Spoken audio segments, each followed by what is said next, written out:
12 सितंबर 2024। अस्सलाम वालेकुम मेरे दोस्तों, सजनों और बेलियों। मैं हूं इज़हार अहमद और वेलकम करता हूं आपको किचन गार्डनिंग चैनल पर। बिल आखिर हमारी क्यारी तैयार हो चुकी है। जो मैंने सोचा था वैसी बन तो नहीं पाई है, क्योंकि मैंने सोचा था कि ये हमारी दीवार के साथ पूरा एंड तक क्यारी ही बनेगी, लेकिन हमारे पास इतनी ईंटें थी ही नहीं और ना मैं बाज़ार से नई ईंटें लाया। वही पुरानी ईंटें छत पर पड़ी हुई थी, तो उन्हीं का इस्तेमाल करते हुए हमने क्यारी बना दिया। अब इसकी डायमेंशन क्या है जनाब, ये है 13 फुट लंबी और तकरीबन 21.5 इंच चौड़ी है और इसकी गहराई 9 इंच है। बिल्कुल वैसे ही जैसा कि हमारे ये वाले ग्रो बैग जो कि 11 इंच गहरे हैं, लेकिन इसके अंदर 11 इंच मिट्टी तो नहीं आती। हमने थोड़ा सा ऊपर से एरिया भी तो छोड़ना होता है ताकि पानी इसमें देने की जगह बच सके। तो बिल्कुल वैसे ही ये 9 इंच की है। इसके अंदर 8 इंच तक मिट्टी आएगी और 1 इंच का हम गैप ऊपर से छोड़ देंगे ताकि वहाँ पर हम पानी दे सकें, गोडी कर सकें। पानी दें तो मिट्टी बाहर ना निकल सके। तो क्यारी बन गई है। इस क्यारी को लेकर व्हाट्सएप के ऊपर काफ़ी लोगों ने मुझे अपनी अपनी राय भी दी, लेकिन उनमें से किसी की भी राय मैं मान नहीं पाया हूँ, क्योंकि मैं नई चीज़ लाकर यहाँ पर नहीं लगा रहा था। बस पुरानी ईंटें पड़ी हुई थी, उन्हीं का इस्तेमाल किया, उन्हीं का मैंने नीचे बेड बनाया और उन्हीं के ऊपर दीवारें खड़ी कर दी। ना इसके नीचे मैंने सरिया डाला और ना इसके नीचे मैंने प्लास्टिक डाला। ये मेरा एक्सपीरियंस है, क्योंकि ऑलरेडी मैं तकरीबन 10 से 12 साल मैं क्यारी को इस्तेमाल कर चुका हूँ। इसी तरह बनाकर मुझे कोई भी नुकसान नहीं उठाना पड़ा। ना इसके पानी टपकने की वजह से छत ख़राब हुई, ना छत के नीचे जो सीलिंग होती है, पंखे जहाँ पर लगे होते हैं, ना वहाँ पर सेम पहुँची। इसीलिए तो मैंने वही स्ट्रक्चर दोबारा से बनाया जैसा कि 2011 से 12 में बनाया होता था। तो मैं बता देता हूँ, पहले मैंने 4 लंबी लंबी सी लेयर्स बनाई ईंटों की। ये खड़ी ईंट लगाकर तो बिल्कुल एंड तक लेकर गया चारों को, और उसके ऊपर मैंने टाइलें रखी। ये टाइलें पड़ी हुई हैं, टाइलें रखी ताकि नीचे खूब अच्छे से गैप मिल जाए। और ये इतना गैप है कि हवा आराम से नीचे से गुज़र सकती है, दूसरी साइड पर हवा जा सकती है। अगर क्यारी में से पानी टपकता भी है, जो कि टपकेगा भी, तो उसकी वजह से कोई छत को नुकसान नहीं होगा, बल्कि जैसे ही हवा चलेगी नीचे वाला मॉइस्चर पानी खुश्क हो जाया करेगा। ये मेरा आजमूदा है, इसीलिए मैंने ये दोबारा से बनाया। मिस्त्री साहब तो बाद में आए, लेकिन मैंने पहले पूरा स्ट्रक्चर खुद से एक ईंट वाला बना लिया था। यानी ये वाला सीमेंट भी लगा लिया था और ये वाली एक ईंट की दीवार मैंने खड़ी कर ली थी। तो रात में मिस्त्री साहब भी आ गए, तो उन्होंने ऊपर वाली ये वाली दीवार बना दी। मिस्त्री में और मुझ में फ़र्क क्या रहा जनाब, ये देखिए, मैंने ईंटें उल्टी भी लगा दी। ये अंदर वाली साइड पर आना था, लेकिन ये बाहर वाली साइड पर भी आ गई। तो ये होता है, जो काम को जानता है वो समझता है कि क्या करना चाहिए। मुझे जैसे अच्छा लगा मैंने वैसे ही बना दिया, लेकिन बुरा नहीं है, मज़बूत बनाया है मैंने। और नीचे मैंने सीमेंट और रेत का मिक्सचर बनाकर फेंका और उसके ऊपर पानी डाला और फिर इसको बिल्कुल इक्वल कर दिया और क्यारी बहुत खूबसूरत और मज़बूत बन गई। अब इसके अंदर 8 इंच मिट्टी आ जाएगी। इस क्यारी के अंदर मैं फल वाला कोई भी पौधा नहीं लगाऊंगा और इसके नीचे मैंने कोई सुराख खुद से नहीं किया, बल्कि पानी खुद ब खुद ही कोई ना कोई सुराख ढूंढ ही लेता है। जब ओवर वाटरिंग होती है, जब बारिशें होंगी, उसका पानी अगर क्यारी में जमा होता है तो कहीं ना कहीं से वो पानी निकल जाया करेगा। ये बिल्कुल नीचे से सील्ड नहीं है, क्योंकि ये सीमेंट है, तो सीमेंट में से भी ये पानी हल्का हल्का सा निकल सकता है जब पानी बहुत ज़्यादा भर जाएगा इसके अंदर। और इस जगह से मैंने थोड़े से सुराख छोड़ भी दिए हैं ताकि पानी अगर ज़्यादा भरता है तो यहाँ से बाहर निकल जाए। बाकी इसको मैंने दीवार के साथ नहीं जोड़ा। दीवार के साथ जोड़ने से क्या होता है, जो मैंने पहले गलती की थी 2011 में जब क्यारी बनाई थी, तो मैंने इस दीवार के साथ में रखकर ईंटें जोड़ी थी। होता क्या था, जब बारिशें होती थी, बारिशों का पानी दीवार के साथ होता हुआ क्यारी के अंदर जमा हो जाता था, जिस वजह से ओवर वाटरिंग होती थी। बहुत सारे पौधे बीज लगाए होते थे, वो ख़राब हो जाते थे। इसलिए मैंने गैप दिया है ताकि हवा की वेंटिलेशन भी रहे इस एरिया में, सीमेंट भी ना उखड़े, दीवार को कोई नुकसान भी ना हो। और इस तरह की ईंटें और मेरे पास थी नहीं कि मैं एक और इसके ऊपर रद्दा लगा सकता। अगर लगाता तो ये तकरीबन 5 इंच और क्यारी ऊंची हो जाती, लेकिन सब्ज़ियां लगाने के लिए 8 से 10 इंच की गहराई इनफ होती है, क्योंकि सब्ज़ियां, फूलों वाले पौधे सीज़नल होते हैं। वक्त के साथ साथ हर 6 से 7 महीने के बाद वो ख़त्म हो जाते हैं, फिर से नए बीज डाले जाते हैं। इसी तरह हमारी क्यारी ये चलती रहती है।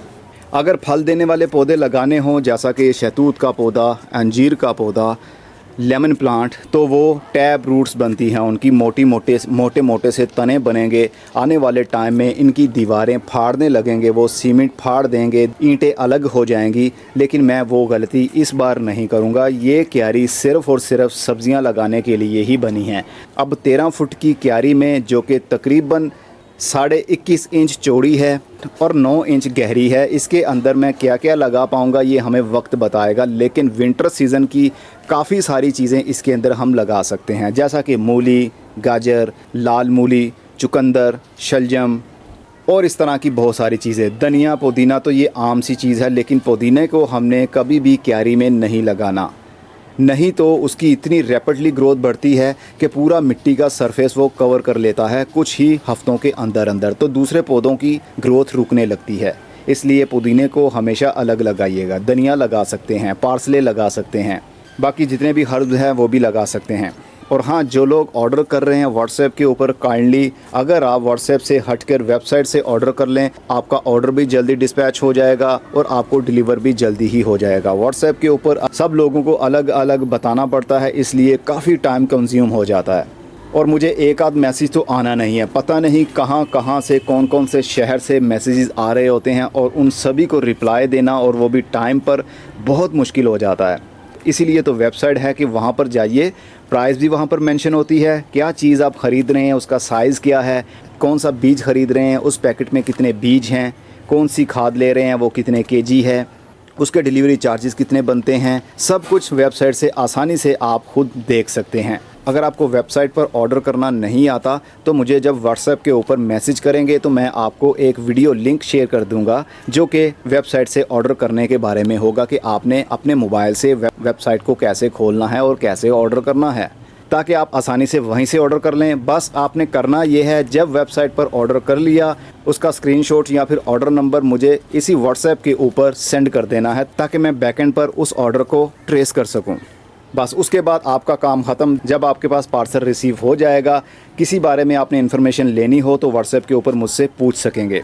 अब हो पता क्या रहा है, इसी नंबर के ऊपर ऑर्डर वाले लोग भी हैं, इसी नंबर के ऊपर सिर्फ इन्फॉर्मेशन लेने वाले लोग भी हैं, इसी नंबर के ऊपर मेरी सेहत के लिए दुआ करने वाले लोग भी हैं।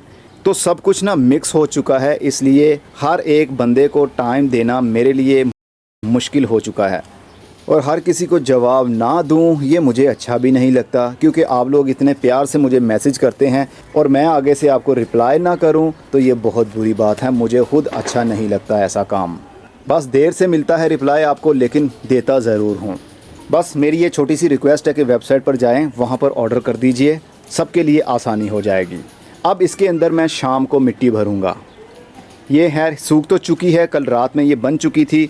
अब दोपहर के तकरीबन 12 बजे का टाइम या 12:30 बजे का टाइम हो रहा है, बहुत कड़क धूप भी है, और इसके ऊपर मैं सीमेंट का लेयर भी नहीं करने वाला, मैं इसकी एरेशन को ब्लॉक नहीं करूँगा। ये देखिए, जैसे ये ईंटें आपको दिख रही हैं लाल लाल सी, ये इसी तरह रहेंगी। इसके ऊपर मैं प्लास्टर नहीं करूँगा, जैसा कि ये दीवार के ऊपर प्लास्टर हुआ है और ऊपर वाली के ऊपर नहीं हुआ। तो मैं बिल्कुल ऐसा ही करूँगा कि इसको ओपन छोड़ दूँगा, क्योंकि इसके अंदर मिट्टी भी होनी है, इसके अंदर पानी भी होना है, तो एयरेशन होनी चाहिए, हवा का आना जाना लगा रहना चाहिए। बिल्कुल एयर को हमने ब्लॉक नहीं करना, हमने ज़मीन का इम्पैक्ट देना है, ना कि प्लास्टिक के गमले जैसा एक बंद एरिया। तो ज़मीन का इम्पैक्ट देने के लिए हमें ईंटों का इस्तेमाल तो करना पड़ता है, क्योंकि ये भी मिट्टी की ही हैं, लेकिन हमने सीमेंट से इसको बिल्कुल ब्लॉक नहीं करना, चारों साइडों से नीचे से कर दिया है ताकि पानी नीचे टपके नहीं। और अगर मैं सुराख ना भी करूं, इतनी कौन सी रोज़ रोज़ बारिशें होती हैं कि हमारी ये क्यारी रोज़ ही पानी से भर जाएगी। और जितनी ज़्यादा मिट्टी होगी, बारिशों का पानी अगर आता भी है तो मिट्टी अपने अंदर उसको समा लेती है, और जितने ज़्यादा पौधे लगे होंगे वो मिट्टी से पानी को चूस लिया करेंगे। अगर खाली मिट्टी होगी तो फिर तो वो पानी से भर गई तो कई दिनों तक वो गीली रहेगी, लेकिन पौधे लगे होंगे तो पौधों की ज़रूरत उस पानी से पूरी होती रहेगी। अब ये इतने सारे पौधे जो ग्रो बैग्स के अंदर लगे हुए हैं, इनका मैं क्या करूँगा फ़िलहाल के लिए तो नहीं सोचा, लेकिन अभी तो मैं चलता हूँ नीचे। छत पर बहुत ज़्यादा गर्मी और धूप कड़क है। ये देखिए जनाब, हमारे लीमू बड़े हो रहे हैं, और जब मैंने इन ग्रो बैग्स को आगे खींचा तो हमारे बहुत सारा फ्रूट टूट गया था, नीचे गिर गया था, क्योंकि झटका लगने की वजह से जो छोटा कमज़ोर फ्रूट होता है वो नीचे गिर जाता है। अभी इसके ऊपर तकरीबन 1 किलो के करीब फल लगा होगा। मतलब अभी तो 1 किलो वज़न नहीं होगा, लेकिन जब ये बड़े साइज़ के हो जाएंगे तो 1 किलो हमारा ये फ्रूट हार्वेस्ट होगा, वो भी तकरीबन नवंबर से दिसंबर के महीने में। ये देखिए अभी और भी लग रहे हैं, बहुत सारे छोटे छोटे से फ्रूट्स बन रहे हैं और इंशाल्लाह ये इसी तरह बनते रहेंगे, क्योंकि मैंने इनके अंदर खादें बहुत ज़्यादा इस्तेमाल की हैं। ऑर्गेनिक बैक्टीरिया वाली खाद तो कुछ ज़्यादा ही डाली है, क्योंकि पिछले साल मैं काफ़ी एक्टिव था वेजिटेबल ग्रो करने में और बहुत सारी वीडियोस मैंने ऑर्गेनिक फर्टिलाइज़र्स पर बनाई थी। बैक्टीरिया कैसे काम करता है, फंगस कैसे काम करता है, बैक्टीरिया लिक्विड क्या चीज़ है, उसको मल्टीप्लाई कैसे करना है। और इसके अंदर जब मैं मिट्टी डालूँगा तो बैक्टीरिया लिक्विड की एक बोतल उसको 1.5 लीटर पानी के अंदर मिक्स करके भी इस मिट्टी के ऊपर स्प्रे करूँगा, ताकि बेनिफिशियल बैक्टीरिया और फंगस उस मिट्टी के अंदर शामिल हो जाएं। और अगर हो सके आपने भी ऐसी क्यारी बनाई हो तो सबसे पहले नीचे अगर आपके पास सूखी टहनियाँ, पत्ते, सब्जियों के छिलके, चाहे वो सूखे हों, गले हों, ताज़े हों, जो भी वेस्ट हो वो नीचे डाल दीजिएगा, उसके ऊपर मिट्टी डालिएगा। इस तरह ये नीचे पड़ा पड़ा खुद ही डिकम्पोज हो जाएगा और फर्टिलाइज़र मेकिंग बैक्टीरिया का अगर आप स्प्रे कर देंगे तो वो मटेरियल जल्दी ही डिकम्पोज हो जाएगा उन बैक्टीरियाज़ की वजह से, क्योंकि वो बैक्टीरिया उस वेस्ट को खाना शुरू कर देते हैं, जिसकी वजह से वो जल्दी ही ब्रेक डाउन हो जाता है। बस जनाब यही खुशखबरी देनी थी, क्योंकि मेरे लिए ये बहुत खुशी की बात है कि मेरी मेहनत अब कम लगा करेगी। पानी देने के लिए बार बार मुझे छत पर नहीं आना पड़ेगा। थक जाता हूँ ना, क्या करूँ, बुढ़ा जो हो गया हूँ। हद होती है इजहार, अभी तुम कहाँ बुढ़े हो गए हो। हाँ जानता हूँ दिल जवान है, लेकिन क्या करूँ, जिस्म तो बुढ़ा हो रहा है ना। तो इस बुढ़े को दीजिए इजाज़त, अगली वीडियो में फिर किसी नई इन्फॉर्मेशन के साथ मिलेंगे। तब तक अपना बहुत सारा ख्याल रखिएगा। खुदा हाफिज़।